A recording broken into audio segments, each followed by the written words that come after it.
हजारों वर्षों से तो हमने यही देखा है कि हमारा जो समाज है वो 3 या फिर 4 वर्गों में डिवाइड किया हुआ है।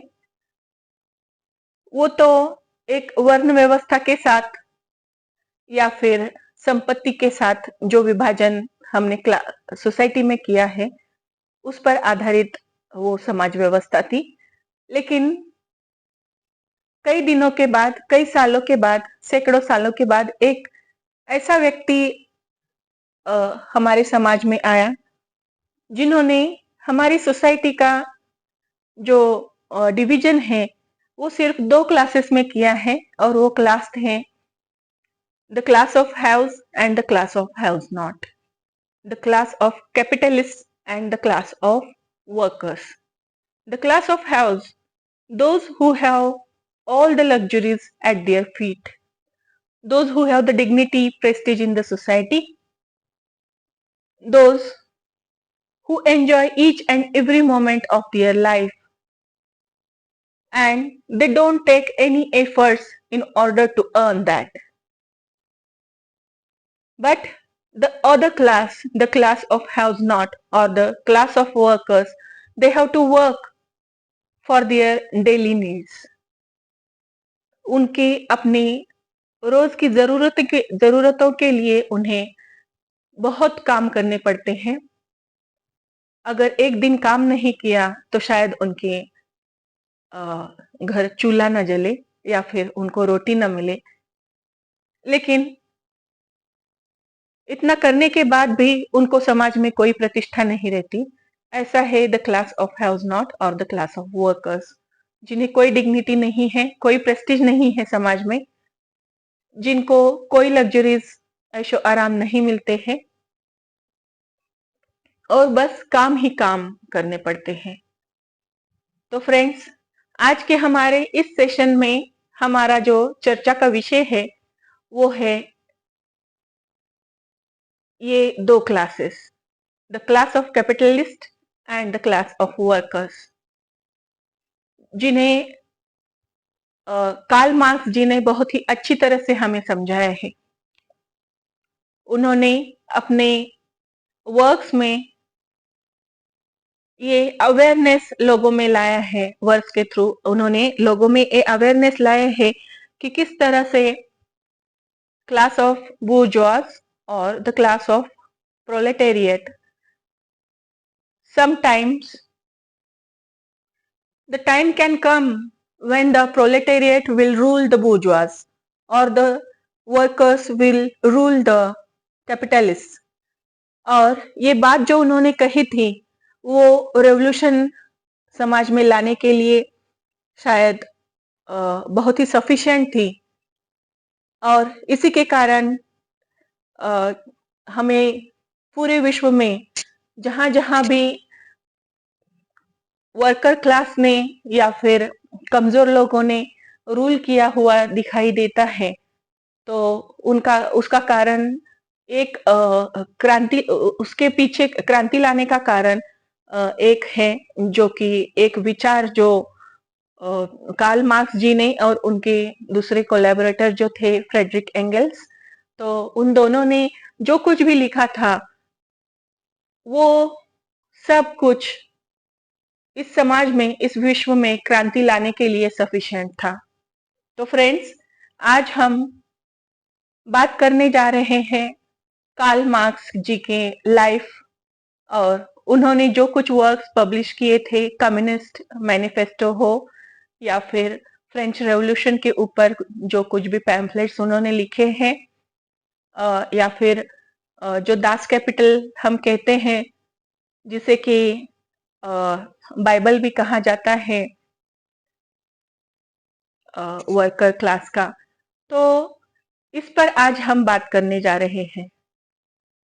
कम्युनिस्ट मैनिफेस्टो, अगर हम ये जो टाइटल है उसके बारे में देखें तो एक बात हमें समझ में यहाँ पे आती है, जो मैनिफेस्टो ऑफ कम्युनिज्म, साम्यवाद, साम्यवाद का मैनिफेस्टो इन्होंने तैयार किया था और जिनमें वर्किंग क्लास पर उन्होंने बहुत ही स्ट्रेस दिया हुआ है वो कहते हैं कि इस समाज में जो कुछ भी आर्थिक परिस्थिति या निर्माण हो गई है due to the political history और पॉलिटिकल इकोनॉमी, ये जो पॉलिटिकल इकोनॉमी है या फिर पॉलिटिकल हिस्ट्री है, ये सब का कारण जो है वो बुर्जुआस है या फिर कैपिटलिस्ट ग्रुप है। और एक दिन क्या होने वाला है कि ये जो वर्किंग क्लास है एक दिन उनके अगेंस्ट रेवोल्यूशन करेगा और उनकी जो पूरी सत्ता है वो उन्हें उलट कर रख देगा और फिर एक बार वर्किंग क्लास रूल करने लगेगा। तो यह बात हमने विटनेस की है पूरे विश्व में, जहां जहां कहीं भी सोवियत यूनियन हो या फिर फ्रांस हो, you can take the example of US also, और चाइना का भी एग्जांपल हम ले सकते हैं, जहां जहां पे वर्किंग क्लास ही रूलिंग क्लास रहा है मॉडर्न डेज में। तो ये बात हमें यहाँ पे समझ लेनी है। तो फ्रेंड्स, आज का हमारा जो विषय है वो है कार्ल मार्क्स, और आज के इस सेशन में मैं आप सभी का बहुत बहुत स्वागत करती हूँ। तो देखिए, मैंने यहाँ पे आपको, तो आज सबसे पहले हम कार्ल मार्क्स के बारे में जान लेंगे। Who was he and what he did in order to bring out the changes in the society. Karl Marx was a German philosopher, political theorist, economist, historian, sociologist, journalist, and a revolutionary socialist. अगर उनके कुछ works के बारे में हम देखें तो मैंने earlierly I have already mentioned about his works of Communist Manifesto, which he wrote with collaboration uh, with Frederick Engels, and other works also had been published by him, such as Das Kapital. Then about the French Revolution also he had written the book. तो friends, आज के हमारे इस session में हम देखने जाने वाले हैं कि उन्होंने किस तरह से मार्क्सिज्म, मार्क्स के नाम पे ही हमें मार्क्सिज्म या फिर उनके विचारों का जो यहाँ पे हम परिचय देने वाले हैं उसे हम मार्क्सिज्म कहते हैं। देखिए, उन्होंने in 1848 he had published one pamphlet that was the Communist Manifesto, and his 3 volumes of Das Kapital were published consequently right from 1867 to 1894. Das Kapital employs his critical approach of historical materialism in an analysis of capitalism in the culmination of his intellectual endeavors. अब ये Marxism क्या है ये हमें देखना है। उनकी जो आइडियाज थी, मार्क्स जी के जो आइडियाज हैं और उसके साथ जो कुछ उनके आइडियाज के विषय में जो कुछ डेवलपमेंट हुई है वो सब हम मार्क्सिज्म के नाम से जानते हैं। Marxist ideas and their subsequent development, collectively known as Marxism, and it had enormous influence on modern intellectual, economic and political history. तो फ्रेंड्स, देखते हैं कि शुरुआती के उनके जो दिन थे उनके यूथ के, तो उस टाइम उन्होंने बहुत ही स्ट्रगल किया था, और in order to earn specially. तो उनके बारे में शॉर्ट में हम इंट्रोडक्शन देख लेते हैं, उनका परिचय हम शॉर्ट में देख लेते हैं यहाँ पे। Karl Marx was born on 5th May 1818. His father was Henry Marx and mother's name was Henriette Pressburg. उनका जन्म जो है वो ट्रायर, प्रूशिया के एक छोटे से शहर में हुआ था जिसका नाम था ट्रायर, और Marx's family was originally non-religious, Jewish, but had converted formally to Christianity. That means before his birth only. देखिए यहाँ पे और एक बात हमें समझ लेनी है कि specially we have mention that his family was non religious, तो largely non-religious man was his father. Heinrich was a man of enlightenment, interested mainly in the ideas of philosophers, especially of Kant and Voltaire. A classical liberal, he took part in agitation for the constitution and reforms in Prussia.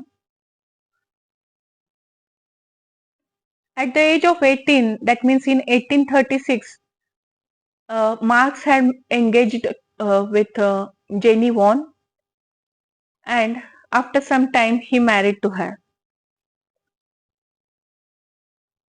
Throughout his life, he was much more interested in Hegelian principles or philosophy, which was preached by George Hegel.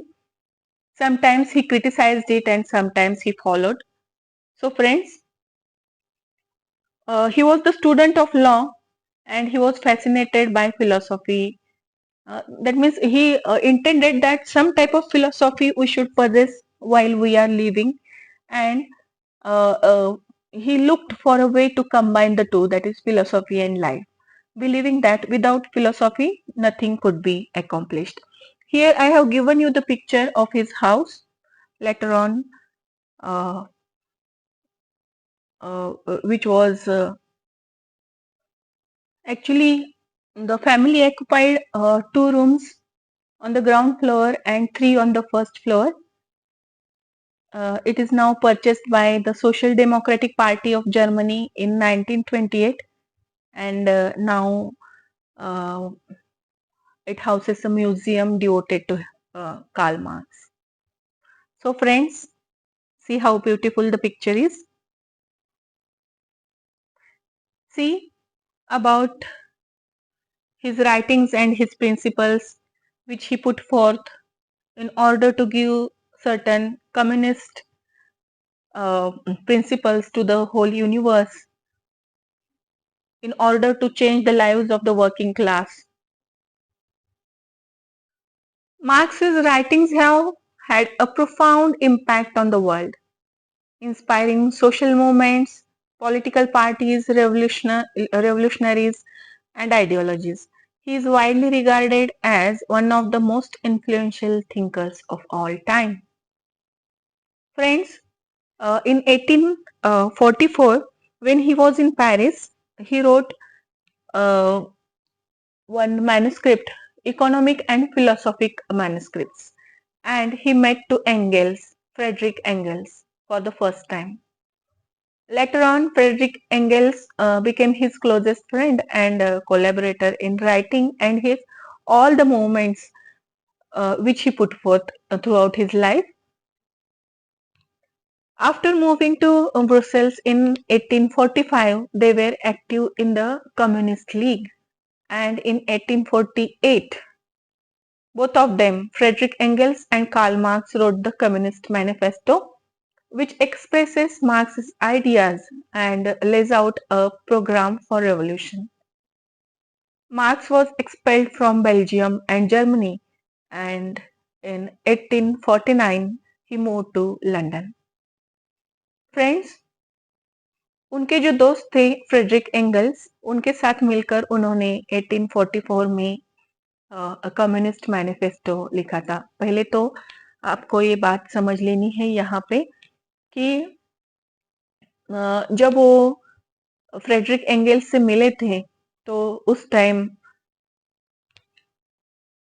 उन्होंने कुछ manuscripts जो थे वो publish किए थे, और वो जो मैन्युस्क्रिप्ट्स थे उन्होंने एंगल्स के साथ कोलैबोरेट करके लिखे थे।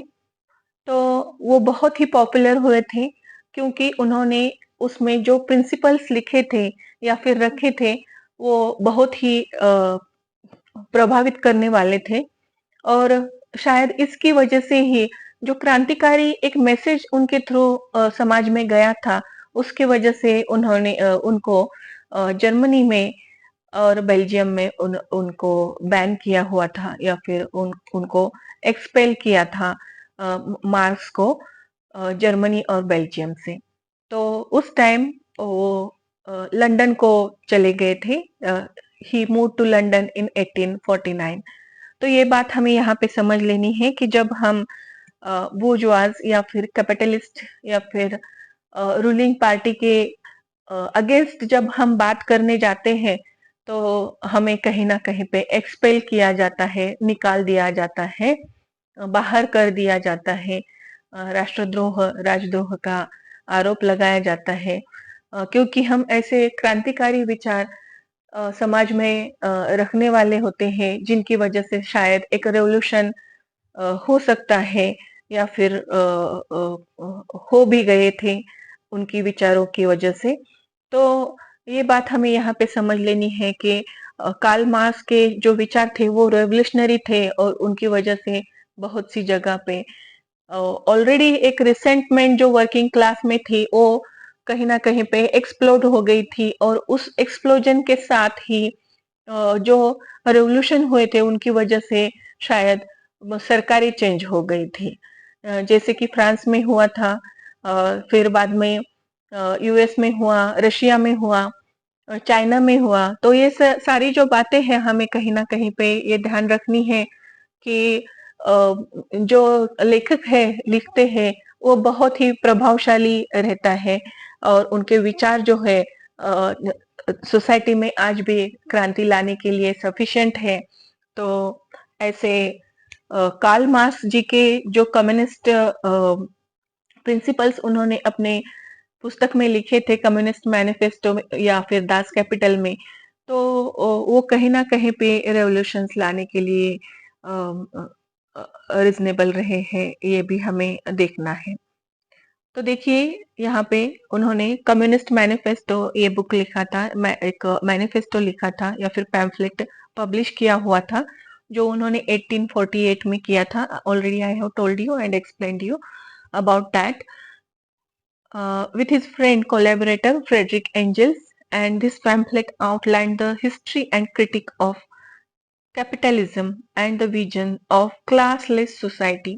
Classless society that means जो कुछ भी हम अर्न कर रहे हैं वो सभी का है, उस पे सभी का हक है, ना कि किसी एक का। यहाँ पे साम्यवाद जो है हमें समझ लेना है पहले। साम्यवाद क्या है? साम्यवाद में कोई भी रिच या पुअर नहीं है, सभी एक समान है। दूसरी एक बात ये है कि जो भी संपत्ति है समाज में उस पर सभी का समान हक है। जो भी हम कमाते हैं वो समान रूप से सबको मिलता है, और साम्यवाद में किसी प्रकार का क्लास नहीं रहता है। साम्यवाद that means equal to all, या फिर ईच पर्सन इज इक्वल। तो ये बात हमें यहाँ पे समझ लेनी है, और कहीं ना कहीं पे ये जो प्रिंसिपल्स उन्होंने रखे थे तो शायद वो क्रांति लाने के लिए सफिशिएंट थे। तो देखिए दोस्तों, फ्रेडरिक एंगेल्स जो है वो कहीं ना कहीं पे ये सारी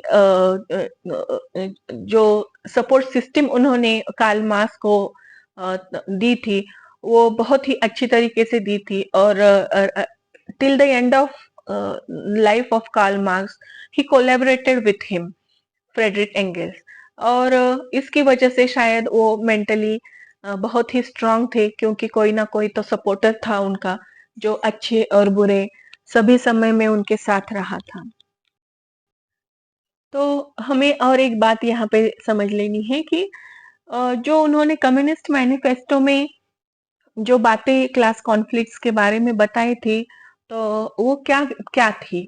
actually he was the critic of history, society and political economy. He holds that the human society is developed through class conflict. Class conflict के थ्रू ही हमारी सोसाइटीज जो है वो डेवलप होती है। And in the capitalist mode of production this manifest itself in the conflict between ruling classes that is bourgeois or the capitalist class, that controls the means of production. Production means manufacturing का. And the working classes.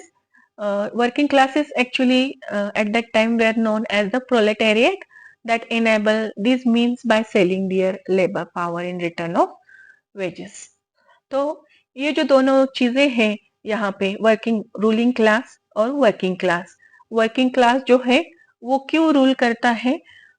वो rule करता है इसलिए कि working class work करते हैं और working class work करके उनका जो रूलिंग क्लास का जो स्टैंडर्ड है वो हाई करते हैं। लेकिन वर्किंग क्लास को उनके वर्क के बदले में जो मिलता है वो शायद कहीं ना कहीं पे कार्ल मार्क्स और फ्रेडरिक एंगल्स को लग रहा था कि कम है। उनको उनके काम के हिसाब से पैसा नहीं मिलता है, या फिर जो भी रेम्यूनरेशन उनको मिल रहा है वो बहुत ही कम है, और इसके अगेंस्ट किसी ना किसी को तो अपना पॉइंट ऑफ व्यू रखना था, और वो रख दिया था कार्ल मार्क्स जी ने। तो यहाँ पे फ्रेडरिक एंगल्स ने यहाँ पे उनके साथ कोलैबोरेशन किया था, और बहुत ही अच्छी तरह से उन्होंने कुछ प्रिंसिपल्स कम्युनिस्ट मैनिफेस्टो में दिए थे। देखिए यहाँ पे मैंने एक जो कम्युनिस्ट मैनिफेस्टो का जो फ्रंट पेज है, मुख पृष्ठ है, वो यहाँ पे दिखाया है, और उसमें लिखा है, देखिए, working man of all countries unite, you have nothing to lose but your change, you have a world to win. आप पूरा जग जीत सकते हैं, यू कैन रूल। ऐसा एक मैसेज उन्होंने इस मैनिफेस्टो के थ्रू वर्किंग क्लास को दिया है। उसका मतलब ये है कि कहीं ना कहीं पे जो रूलिंग क्लास है या फिर बोर्जवास है, कैपिटलिस्ट है, वो वर्किंग क्लास भी रूलिंग क्लास बन सकता है। एक मैसेज उन्होंने यहाँ पे दिया था। और जो पूरा कंट्रोल है देश को चलाने का, तो एक ही क्लास के हाथों में हमेशा नहीं रहना चाहिए।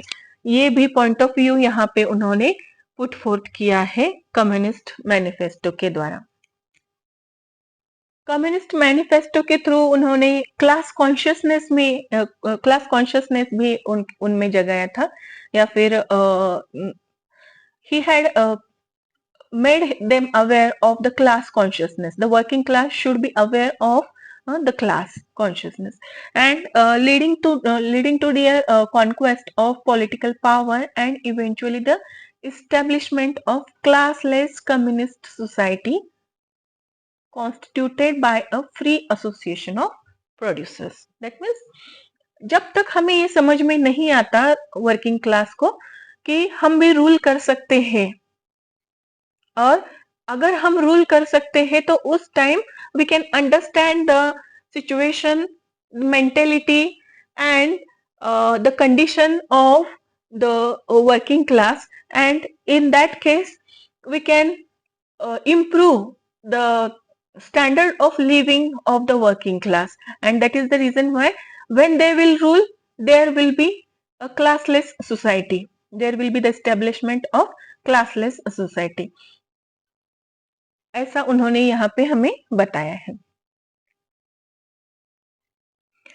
I have given you here the picture of the preface which was published in 1883, that means right after the birth of right after the death of Karl Marx, and that preface had been written about the manifesto, communist manifesto, in which there was much more talked about the classless society, classless communist society, and someday the working class will be aware of or conscious of their place in the society, what is their place in the society, and they will do the revolution, and they will be economically and socially emancipated. That was the thing which Karl Marx uh, dreamed, and that thing actually happened in the modern era. So Marx has been described as one of the most influential figure of the modern era, and His work has been both lauded and criticized. Marxism, Marx and Marxism. Marxism has exerted major influence on socialist thought. Political movements. Marxist schools of thought such as Marxism, Leninism, and its offshoots becoming the guiding ideologies of revolutionary governments that took power in many countries during the 20th century, known as communist states like China, then Soviet Russia. So, Marx's work in economics has had a strong influence on modern heterodox theories of labor and capital. And he is often cited as one of the principal architects of modern social science. Friends, देखिए यहाँ पे मैंने एक manuscript का picture दिखाया है जिसके आधार पर उन्होंने कम्युनिस्ट मैनिफेस्टो बाद में लिखा था. Karl Marx economic and philosophical manuscripts of 1844 and right in 1848 he had published communist manifesto. So see, the economic and the economic and philosophical manuscripts. These manuscripts covered numerous topics, detailing Marx's concept of alienated labor by the spring of 1845. His continued study of political economy, capital, and capitalism had led Marx to the belief that the new critique of political economy he was espousing that of scientific socialism needed to be built on the base of a thoroughly developed materialistic view of the world. So, so when Communist Manifesto was published on 21st of February 1848, the opening lines of the pamphlet, communist manifesto के opening lines जो थे वो Marxism पे ही based थे. और देखिए वो क्या थे, the history of all hitherto existing society is the history of class struggles. सभी सोसाइटी का जो हिस्ट्री है वो दूसरा कुछ नहीं है बस कि क्लास का स्ट्रगल है. After the success of communist manifesto he had published Das Kapital. It was published in 4 consecutive volumes right from 1867. The first volume of Das Kapital was published in 1867 and this work critically analyzed the capital. Actually, it is sometimes also called as just the capital. Das Kapital, that is the manuscript, or we can say the volume which proposes the explanation of laws of motion of mode of production. अब ये Das Kapital क्या है? ये 4 volumes में publish हुआ उनका एक book था जिसमें उन्होंने again he had emphasised about the political economy of capitalism. He spent decades researching and writing his monumental project, which was unfinished at his death in 1883. 1883 में जब उनकी डेथ हुई थी तब तक भी उनके 4 वॉल्यूम्स पब्लिश नहीं हुए थे. 4th volume was published posthumously, that is after his death. तो ये बात भी हमें कहीं ना कहीं पे ध्यान रखनी है कि जब उन्होंने फर्स्ट अपना वॉल्यूम पब्लिश किया था 1867 में दास कैपिटल का, तो देखिए यहाँ पे उन्होंने लॉज ऑफ मोशंस रखे हैं और उन्होंने क्या यहाँ पे बताया हुआ है कि सरप्लस वेजेस के बारे में या फिर सरप्लस वर्क के बारे में हम उन्होंने यहाँ पे बहुत सारी चर्चा की हुई है. He has talked about the topics such as the growth of wage labor. That means उनके वेजेस जो है वो किस तरह से उनके काम के हिसाब से बढ़ने चाहिए, इसके बारे में उन्होंने यहाँ पे बात की है. लेकिन इसके बारे में कोई सोचता नहीं था उस टाइम पर. आज की जो सिचुएशन है वो that is quite different. Theories of surplus value has been discussed and critiqued.